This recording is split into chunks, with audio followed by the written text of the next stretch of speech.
www.tawheedkhalis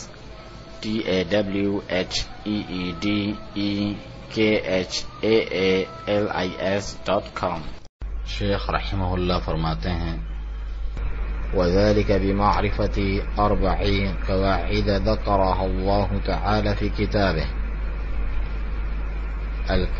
القاعدة الأولى أن تعلم أن الكفار الذين قاتلهم رسول الله صلى الله عليه وسلم مقرون بأن الله تعالى هو الخالق الرازق المدبر وأن ذلك لم يدخلهم في الإسلام. والدليل قوله تعالى قل من يرزقكم من السماء والأرض أم من يملك السمع والأبصار ومن يخرج الحي من الميت ويخرج الميت من الحي ومن يدبر الأمر فسيقولون الله فقل افلا تتقون. اور اس شرک سے نجات ان 4 قواعد کا علم حاصل کر کے ہو سکتی ہے جو اللہ رب العزت نے اپنی کتاب کریم میں بیان فرمائے. پہلا قاعدہ، مشرکین توحید ربوبیت کا اقرار کرتے تھے. پہلا قاعدہ یہ ہے کہ آپ جانیں کہ وہ کفار جن سے رسول اللہ صلی اللہ علیہ وسلم نے قتال فرمایا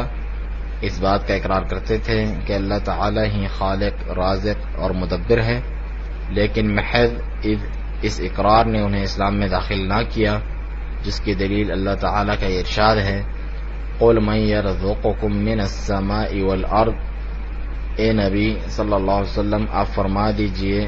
اور پوچھیں مشرکوں سے کہ تمہیں کون آسمان و زمین سے رزق مہیا کرتا ہے. ام من یملک السمع والابصار، یا جو تمہاری قوت سماعت و بصارت کا مالک ہے. ومن یخرج الحی من المیت ویخرج المیت من الحی، اور جو مردے سے زندہ کو نکالتا ہے اور زندہ سے مردے کو نکالتا ہے. ومن یدبر الامر، اور تمام کاموں کی تدبیر فرماتا ہے. فسیقولون اللہ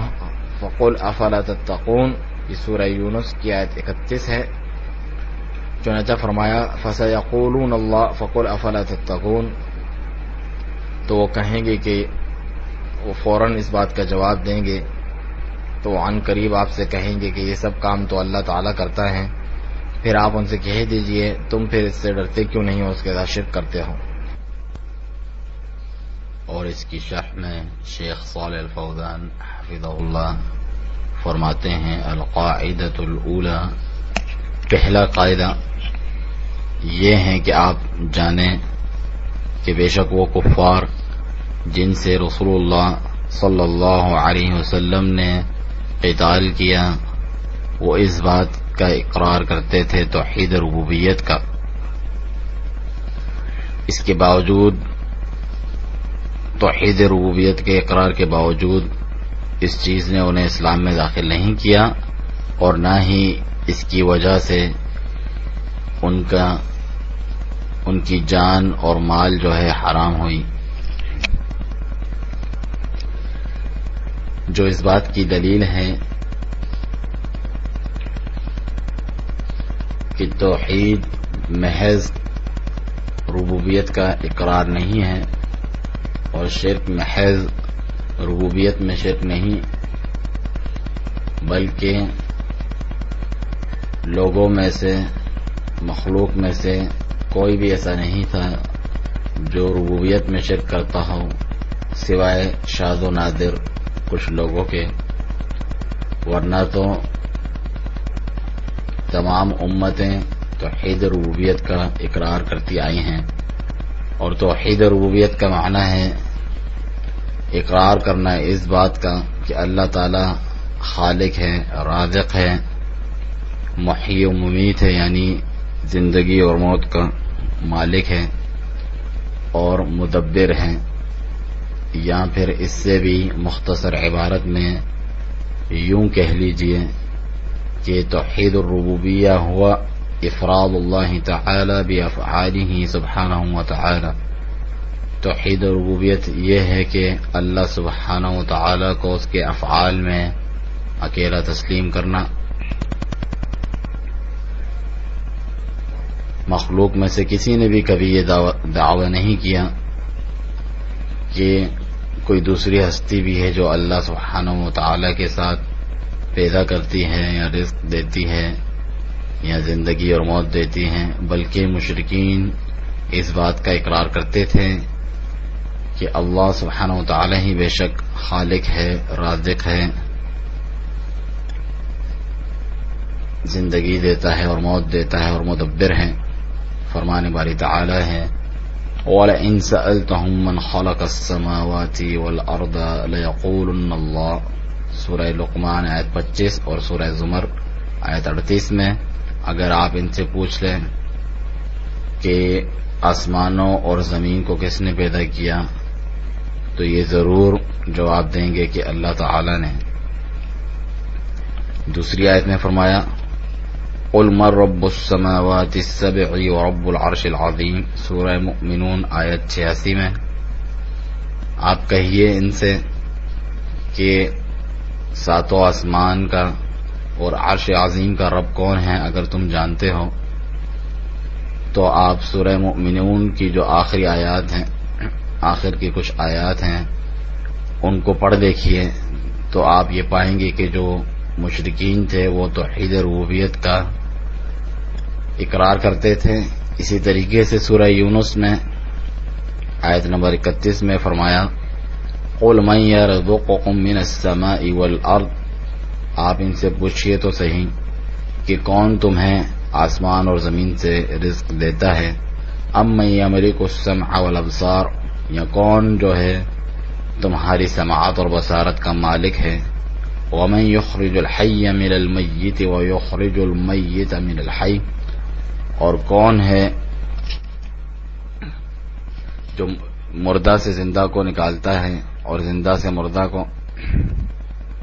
وَمَن يُدَبِّرُ الْأَمْرَ، اور کون تمام امور کی تدبیر کرنے والا ہے، فَسَيَقُولُونَ اللَّهُ، بس ان قریب یہ جواب دیں گے کہ اللہ سبحانہ وتعالی۔ چنانچہ وہ اس بات کا اقرار کیا کرتے تھے۔ لہذا توحید محض توحید ربوبیت کا اقرار نہیں، جس طریقے سے علماء کلام یا ان کے جو عقائد کے بارے میں کلام کرنے والے اور مناظر بات کرتے ہیں، توحید محض توحید ربوبیت کا نام نہیں، کیونکہ انہوں نے یہی بات مقرر کی ہوئی ہے توحید کے تعلق سے کہ توحید یہ ہے کہ اس بات کا اقرار کیا جائے کہ اللہ تعالی خالق ہے، رازق ہے، محیی و ممیت ہے۔ اسی لیے ان کے ہاں یہ تعریف مقرر ہے اللہ سبحانہ و تعالی کی توحید کے تعلق سے۔ واحد فی ذاتہ لا قسیم لہ، اللہ تعالی اپنی ذات میں واحد ہے جس کے تقسیم نہیں۔ واحد فی صفاتہ لا شبیہ لہ، اللہ تعالی اپنی صفات میں واحد ہے جس کی کوئی شبیہ نہیں۔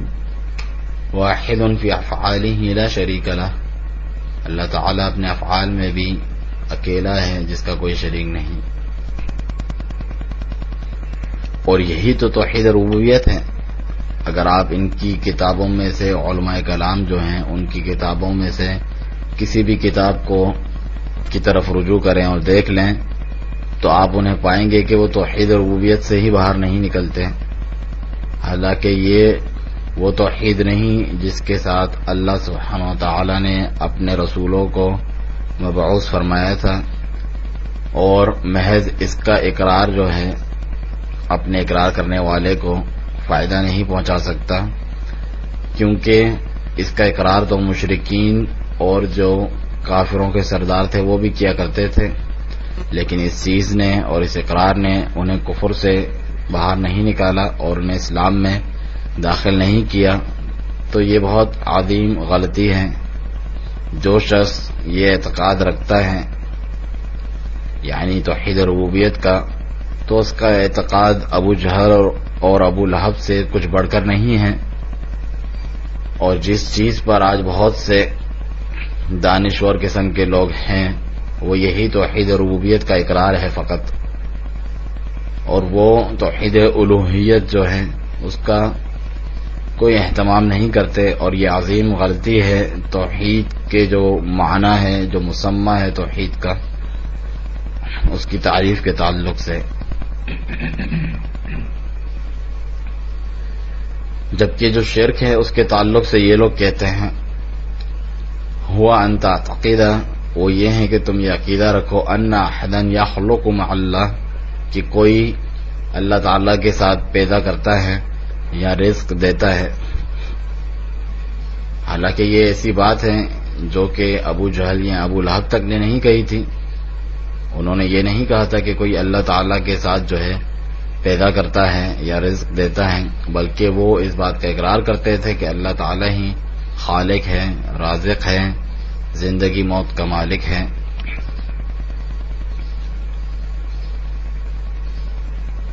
آگے شیخ رحمہ اللہ فرماتے ہیں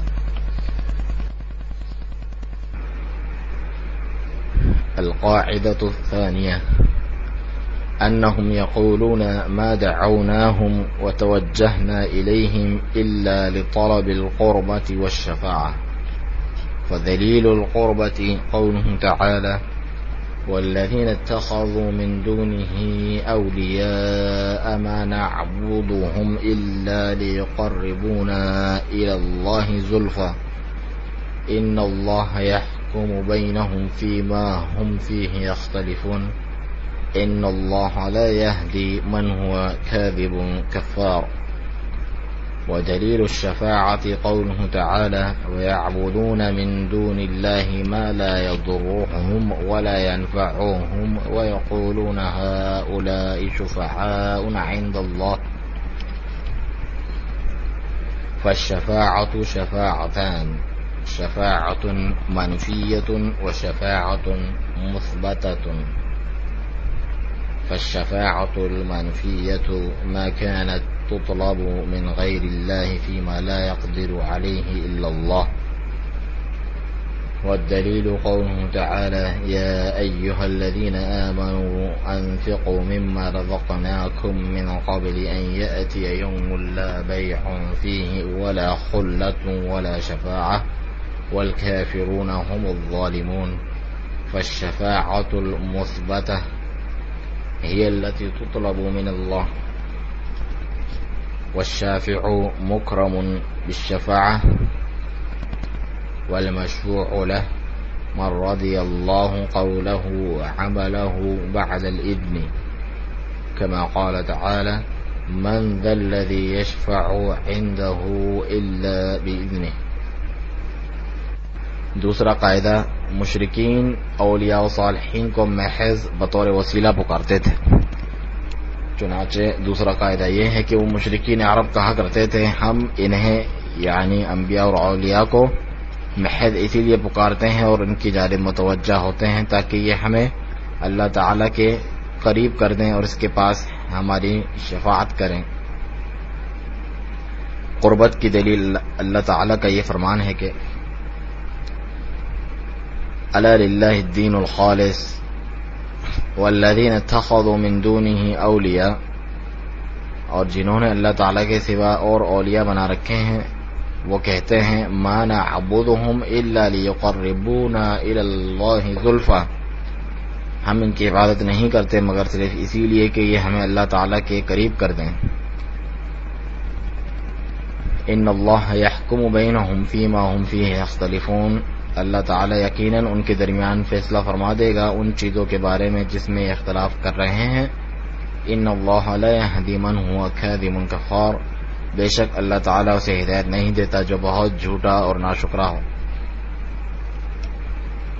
اور شفاعت کی دلیل اللہ تعالیٰ کا یہ فرمان ہے وَيَعْبُدُونَ مِن دُونِ اللَّهِ مَا لَا يَضُرُّهُمْ وَلَا يَنفَعُهُمْ، اور یہ مشرکین عرب اللہ تعالیٰ کے سوا ایسوں کی عبادت کرتے ہیں جو نہ انہیں کوئی نقصان پہنچا سکے اور نہ فائدہ، مگر وَيَقُولُونَ هَؤُلَاءِ شُفَعَاؤُنَ عِندَ اللَّهِ، مگر کہتے یہ ہیں کہ یہ اللہ تعالیٰ کے یہاں ہمارے شفیع اور سفارشی ہیں۔ یہ سورہ یونس کی آیت 18 ہے۔ شفاعت کی دو اقسام ہیں، شفاعت منفیہ یعنی جس شفاعت کی نفی کی گئی ہے، اور شفاعت مثبتہ یعنی جس شفاعت کو ثابت کیا گیا ہے۔ چنانچہ جو منفی شفاعت ہے وہ یہ ہے جو غیر اللہ سے طلب کی جاتی ہے اس چیز کے بارے میں جس پر اللہ تعالیٰ کے سوا کوئی قادر نہیں۔ اس کی دلیل اللہ تعالیٰ کا ارشاد ہے، یا ایھا الذین آمنوا، اے ایمان والو، انفقوا مما رزقناکم، ہم نے جو کچھ تمہیں رزق دیا ہے اس میں سے اللہ تعالیٰ کی راہ میں خرچ کرو، من قبل ان یأتی یوم لا بیع فیہ ولا خلۃ ولا شفاعہ، قبل اس کے کہ وہ دن آئے جس میں نہ کوئی تجارت ہوگی، نہ دوستی، اور نہ ہی کوئی شفاعت، والکافرون هم الظالمون، اور کافر لوگ ہی ظالم ہیں۔ یہ سورہ بقرہ کی آیت 254 ہے۔ اور جو مثبت شفاعت ہے جس کو ثابت کیا گیا ہے وہ ہے جو اللہ تعالی سے طلب کی جاتی ہے، اور شافع شفاعت کرنے والا کی اللہ تعالی شفاعت کی اجازت سے عزت افزائی فرماتے ہیں، اور مشفوع اللہ جو ہوتا ہے جس کی شفاعت کی جاتی ہے وہ ہوتا ہے جس کے قول و عمل سے اللہ تعالی راضی ہو، اور یہ شفاعت اللہ تعالی کی اجازت و اذن کے بعد ہی ممکن ہے، جیسا کہ اللہ تعالی کا ارشاد ہے، من ذا الذی یشفع عنده الا باذنہ، آیت الکرسی میں، کون ہے جو اس کی جناب میں اس کے اذن کے بغیر شفاعت کر سکے۔ اس کی شرح میں شیخ صالح الفوزان حفظہ اللہ فرماتے ہیں، دوسرا قاعدہ یہ ہے کہ جو مشرکین جنہیں اللہ تعالی نے مشرکین قرار دیا اور ان کے بارے میں یہ حکم فرمایا کہ یہ لوگ ہمیشہ ہمیش کے لیے جہنم میں رہیں گے، وہ توحید ربوبیت میں شرک نہیں کیا کرتے تھے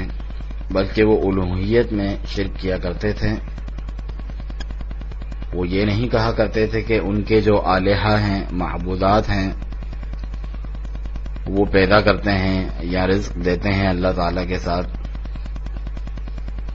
یا وہ نفع نقصان کے مالک ہیں، یا وہ تدبیر کرتے ہیں اللہ سبحانہ و تعالی کے ساتھ، بلکہ انہوں نے انہیں محض شفعاء سفارشی بنا رکھا تھا، جیسا کہ اللہ تعالی نے ان کے تعلق سے ذکر فرمایا، وَيَعْبُدُونَ مِن دُونِ اللَّهِ مَا لَا يَضُرُّهُمْ وَلَا يَنفَعُهُمْ وَيَقُولُونَ هَؤُلَاءِ شُفَعَاؤُنَا عِندَ اللَّهِ، اور یہ ایسوں کی عبادت کرتے ہیں اللہ تعالیٰ کے علاوہ اللہ تعالیٰ کو چھوڑ کر، جو نہ انہیں کوئی نقصان پہنچائیں اور نہ نفع، مگر کہتے یہ ہیں کہ یہ اللہ تعالیٰ کے پاس ہمارے سفارشی ہیں۔ یہ سورہ یونس کی آیت نمبر 18 ہے۔ فرمایا کہ ما لا یضرهم ولا ينفعهم، یعنی وہ اس بات کا اعتراف کرتے تھے کہ یہ انہیں نہ نفع پہنچا سکتے ہیں نہ نقصان، بلکہ انہوں نے محض انہیں شفعاء یا سفارشی بنا رکھا تھا۔ شفعاء یعنی وسطاء عند اللہ، اللہ تعالی کے پاس اپنا واسطہ بنا رکھا تھا، انہیں اپنی حاجت روائی کے لیے اللہ تعالیٰ کے ہاں واسطہ وسیلہ بنا رکھا تھا، چنانچہ وہ ان کے لیے ذبح کیا کرتے تھے، ان کے لیے نظر مانا کرتے تھے، اس لیے نہیں کہ یہ پیدا کرتے ہیں یا رزق دیتے ہیں یا نفع اور نقصان کے مالک ہیں، ان کا یہ اعتقاد نہیں تھا، بلکہ اس لیے کہ یہ اللہ تعالیٰ کے پاس ہمارا واسطہ ہیں اور یہ اللہ تعالیٰ کے یہاں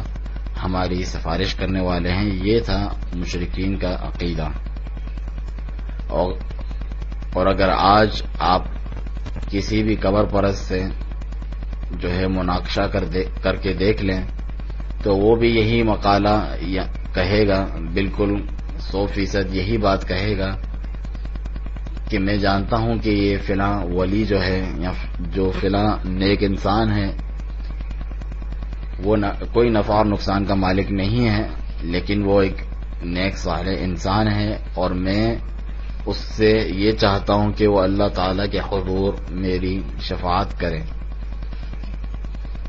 اور جو شفاعت ہے اس میں ایک شفاعت برحق ہے اور ایک شفاعت باطلہ ہے۔ جو شفاعت برحق ہے اور صحیح ہے وہ شفاعت ہے جس میں یہ 2 شرطیں پائی جائیں۔ پہلی شرط اللہ تعالی کے اذن سے، اس کی اجازت سے ہو، اور دوسری شرط جو ہے جو المشفوع فیہ ہے، یعنی جس کی شفاعت کی جا رہی ہے وہ اہل توحید میں سے ہو، یعنی من عصاة الموحدین، جو توحید پرست ہیں ان میں جو گنہگار لوگ ہیں وہ ہوں۔ اگر ان میں سے کوئی بھی ایک شرط جو ہے کم ہو جائے، کسی بھی ایک شرط میں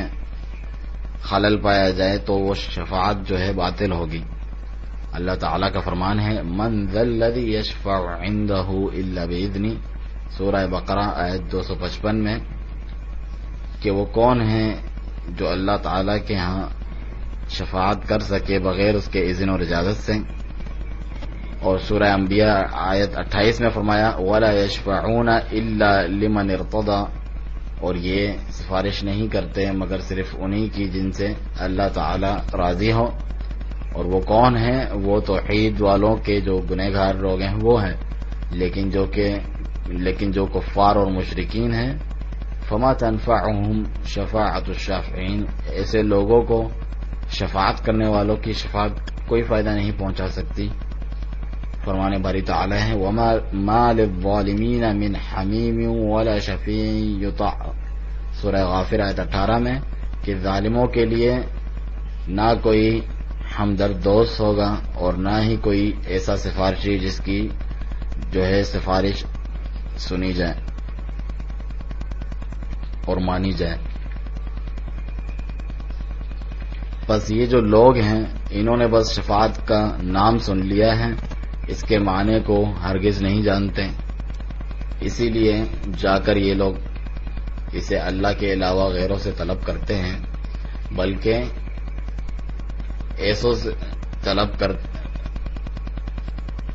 ایسوں کے لیے طلب کرتے ہیں جو کہ اللہ تعالیٰ کے ساتھ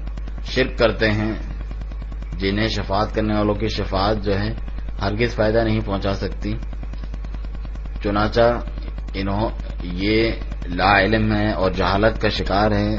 شفاعت برحق کے معنی میں اور شفاعت باطلہ کے معنی میں۔ اسی لیے شیخ رحمہ اللہ نے فرمایا کہ شفاعت کی شروط ہیں اور اس کی قیود ہیں، بالکل مطلق نہیں ہے شفاعت۔ چنانچہ شفاعت کی دو قسمیں ہیں،